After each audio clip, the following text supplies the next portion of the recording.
မင်္ဂလာပါရှင်အခုတင်ပြဆွေးနွေးမယ့်အကြောင်းအရာကတော့စီးချိုနဲ့ခေတ်သစ်ဆေးပညာအကြောင်းပါ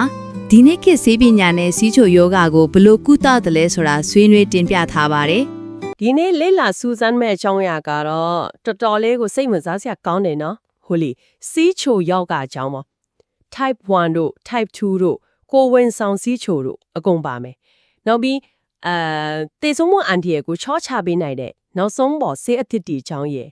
AI ကိုသုံးပြီးကြိုတင်ခန့်မှန်းတာဒီရဲ့ကိုတွားကြမယ်ဟုတ်ပါဗျာပြီးတော့အမြင့်ပြတ်ပြောက်ကင်းနိုင်မဲ့ပင်မဆဲကုထုံးနေအကြောင်းလည်းပါသေးတယ်လေဒီနေ့ကျွန်တော်တို့ရဲ့အဓိကရည်ရွယ်ချက်ကအဲ့ဒီရှုပ်ထွေးလာတဲ့စီးပညာအချက်လက်တွေကိုခြေဖြတ်ပြီးတော့စီးချိုကိုဘလို့ကြိုတင်သိနိုင်မလဲဘလို့ကုသကာကွယ်မလဲဆိုတာကိုရှင်းရှင်းလင်းလင်းသိတော့ဖို့ပါပဲโอเคဒါဆိုရင်ခြေခံလေးတွေကိုအရင်စပြီးရှင်းကြည့်အောင်ကျွန်မဒီလိုလေးဥမာပေးခြင်းနဲ့ insulin ဆိုတာကိုclub တစ်ခုကတကားဆောင်လို့မြင်ကြည့်လိုက်ပေါ့သွေးကြောတွေကတခြားဓာတ်တွေကို cell တွေထဲဝင်ခွင့်ပေးဖို့သူကတကားဖွင့်ပေးရတယ်လေအတိအကျပဲဗျအဲ့ဒီတကားဆောင်မရှိတော့ဘူးဆိုရင်ဘာဖြစ်မလဲစဉ်းစားကြည့်ပေါ့ type 1 စီးချိုမှာအဲ့လိုဖြစ်သွားတာခန္ဓာကိုယ်က insulin လုံးဝမထုတ်နိုင်တော့ဘူးဆိုတော့ cell တွေကအစာငတ်သွားတာပေါ့အဲ့ဒီခါခန္ဓာကိုယ်ကစွန့်အင်ရဖို့အဆီတွေကိုအစားထိုးလောင်ကျွမ်းစေလေလို့သိရတယ်မှန်ပါတယ်အဲ့ဒီလိုလောင်ကျွမ်းရာကနေဟိုလေ ketones လို့ခေါ်တဲ့ acid တွေအများများထွက်လာရောအဲ့ဒါကို DKA သွေးတွင်း acid တက်များခြင်းလို့ခေါ်ပြီးတော်တော်လေးကိုအသက်အန္တရာယ်ရှိနိုင်တယ်ဗျာတကယ်စိတ်ပူစရာပဲနော်အသက်ရှူရင်တောင်တိတိနဲ့လိုထွက်လာတယ်လို့ဖတ်ရတယ်ဟုတ်တယ်မလားဟုတ်တယ်ဗျာအဲ့ဒါ type 1ရဲ့အဓိကလက္ခဏာတစ်ခုပေါ့ဒါက insulin လုံးဝမထုတ်နိုင်တဲ့အခြေအနေလေဒါဆို type 2ကြတာရောသူက insulin တခါဆောင်ကြီးအဲ့ဒီမှာရက်နေလေရဲ့သားနဲ့ cell တွေကဂရုမစိုက်တော့တဲ့သဘောလားအဲ့ဒီလိုပြောလို့ရတယ်ဒါကအဖြစ်များဆုံးအခြေအနေပေါ့တကားဆောင်ကရှိတယ်ဒါပေမဲ့ cell တွေကမတုံ့ပြန်တော့ဘူး insulin ရင်ပါတော့တာပေါ့နောက်ပြီးကိုဝင်ဆောင်စီးချူးဆိုတာလည်းရှိသေးတယ်ဟော်မုန်းပြောင်းလဲမှုတွေကြောင့်တကားဆောင်ကိုရရအပြီးမှမပြူတော့တဲ့သဘောမျိုးပဲနားလည်ပြီအရင်ကဆိုရင်ဒါကိုကူးဖို့သွေးချိုးကြဆေးလို့ပဲပေးလို့ရှိကြတယ်မလားအခုလေ့လာချက်တွေပါကြတော့SGLT2 ရော GLP-1 တို့ဆိုတဲ့ဆေးတွေကတော်လန်ရည်တရက်လို့ဖြစ်လာတယ်နော်။ဒီပေါင်းအဲ့ဒီဆေးတွေကတကယ်တမ်းဘလို့အလုပ်လုပ်တာလဲအလွယ်ပြောရရင်ဗျာ SGLT2 ကခနာကိုယ်ကပိုလီယန်နဲ့လေတခြားဓာတ်တွေကိုကြောက်ကက်ကနေဆင်စီးတဲ့ကိုစွန့်ထုတ်ပြဖို့တွန်းအားပေးတယ် GLP-1 ကကြတော့အစာချေဖြတ်မှုကိုနည်းစေပြီးဦးနှောက်ကိုပိုက်ပြည့်ပြီးလို့အချက်ပြတယ်လေသဘောပေါက်ပြီဒါဆိုတခြားဓာတ်ကိုကြားစီုံတင်မကဘူးပေါ့ဟုတ်တယ်ဗျာအဓိကအားတာချက်ကအဲ့ဒါပဲနှလုံးနဲ့ကြောက်ကပ်ပေါ်ကြားရောက်နေတဲ့ဝင်ထိုးဝင်ပို့ကိုပါရှော့ချပေးလိုက်တော့တေဆုံးမှုနှုံးကိုပါတိတိတာကြားဆင်းစေတာတွေ့ရတယ်တော်တော်လေးကောင်းတာပဲဒါပေမဲ့ကျွန်မပို့ပြီးစိတ်ဝင်စားတော့တာက AI နဲ့ကြိုတင်ခန့်မှန်းတဲ့ကိစ္စပဲ XAI ဆိုလားအဲ့ဒီနည်းပညာက92.5ရာခိုင်နှုန်းတိကျတယ်ဆိုမှန်ပါတယ်အသက်အရွယ်ရဲ့ခန္ဓာကိုယ်အလေးချိန် BMI ရဲ့နောက်တစ်ခုကအန်အော့စီယာကောင်းတာကဝင်ငွေပေါ့ဒါတွေကယောဂဖြစ်နိုင်ခြေကိုသတ်မှတ်ပေးတဲ့အဓိကအချက်တွေဖြစ်နေတယ်ဒီနေရာမှာ AI ကကိန်းဂဏန်းတွေခြေပေးထုတ်ပြတာမဟုတ်ဘူး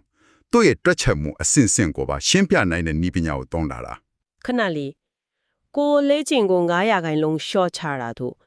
အာဟာရပန်းငံပုံစံပြောင်းစားတာတို့ကနားလည်လို့ရတယ်ဒါပေမဲ့ဝင်ငွေကဘလို့လို့ကြီးယောဂကိုခံမှန်းပေးနိုင်တာလဲစဉ်းစားကြည့်လေဗျာဝင်ငွေနဲတဲ့အခါနေ့စဉ်စာဝတ်နေရဲ့စိတ်ဖိစီးမှုတွေများမယ်အဲ့ဒီစိတ်ဖိစီးမှုဟော်မုန်းတွေကသွေးတွင်းတကြားဓာတ်ကိုတက်စေတယ်လေဟုတ်တာပဲပြီးတော့အချိန်မရှိတော့အစေးပေါ်တဲ့ကစီဓာတ်များတဲ့အတင်စားအစားအစာတွေပိုစားဖြစ်မယ်လေ့ကျင့်ခန်းလုပ်ဖို့အခက်ခဲရှိမယ်ပေါ့အတိရကြပဲဗျာအဲ့ဒီလူမှုရေးစီဝါရေးအကြောင်းရင်းတွေကခန္ဓာကိုယ်ရဲ့ဇီဝကမဖြစ်စဉ်ကိုတိုက်ရိုက်ထိခိုက်စေတာကို AI ကထောက်ပြလိုက်ကပဲဝါဒါဆိုရင် AI ကဝင်ငွေကိုပါယောဂခံမှန်ချက်အဖြစ်ပြနေတယ်ဆိုတော့လူနေမှုဘဝပုံစံကတကက်ဆေးဝါးအစ်စ်လို့ဖြစ်မနေဘူးလားတကယ်ကိုတွေးစရာပဲဗျာကဲယောဂကိုထိန်းချုပ်တဲ့အပိုင်းကနေအမြင့်ပြပြောက်ကင်းအောင်ကုသနိုင်မယ်အပိုင်းကိုကုကြည့်အောင်ဒါကတကယ်ကိုစိတ်ဝင်စားစရာအကောင်းဆုံးအပိုင်းပဲ2016ခုနှစ်မတ်လသတင်းတွေရ Type 1နဲ့တော့ကိုခံအားကျဆေးတွေမလိုတော့ပဲအပြီးတိုင်ကုသနိုင်မဲ့နီလန်သက်ဆိုတာလေဟုတ်တယ်ဗျဒီနေရာမှာအံ့ဩစရာကောင်းတာကပေမဆဲလ်ကနေတဆင့်အင်ဆူလင်ထုတ်ပေးတဲ့ cell တွေဖန်တီးလိုက်တာပဲဒါပေမဲ့ပြဿနာက Type 1ဆိုတာကိုခံအားစနစ်ကအင်ဆူလင်ထုတ်တဲ့ cell တွေကိုရန်သူထင်ပြီးပြန်တိုက်ခိုက်နေတာလေအသက်ထက်လိုက်တဲ့ cell တွေကိုရောထပ်မတိုက်ခိုက်ဘူးလားအဲ့ဒီနေရာမှာ သိပ္ပံပညာရှင်တွေကညံသုံးသွားတာဗျ။ insulin ထုံးမဲ့ cell အသစ်တွေနဲ့အတူ tracks လို့ခေါ်တဲ့ကိုယ်ခံအားထိန်းချုပ်ရေး cell တွေကိုပါပူတွဲထည့်သွင်းလိုက်တယ်။သူတို့ကတက်တော်ဆောင်ဒီလိုအလုပ်လုပ်တာ နားလည်ပြီ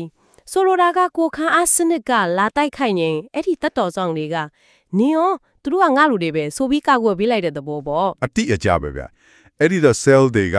လုံခြုံသွားပြီးခန္ဓာကိုယ်ထဲမှာ insulin ကိုတဘာဝအတိုင်းပြန်ထုတ်ပြနိုင်သွားတာပေါ့။ မိုင်းလိုက်တဲ့နီးတိညာနော်ရင်ကတသက်လုံးအင်ဆူလင်ထိုးပြီးထိန်းချုပ်သွားရမယ့်ခြေနေကနေအခုဆို AI ကြောင့်ကြိုတင်ကာကွယ်နိုင်ပြီပင်မဆေးကုထုံးတွေကြောင့်အမြင့်ပြတ်ပျောက်ကင်းနိုင်မယ့်ခေတ်သစ်ကိုရောက်နေပြီ ဟုတ်ပါတယ်။ဒါကစီးချိုယောဂစီမံခန့်ခွဲမှုရဲ့ကြီးမားတဲ့အပြောင်းအလဲတစ်ခုပါပဲ။ဒါပေမဲ့ဒီလိုအဆက်မြင့်ကုထုံးပြီးပေါ်လာတာတောင်မှ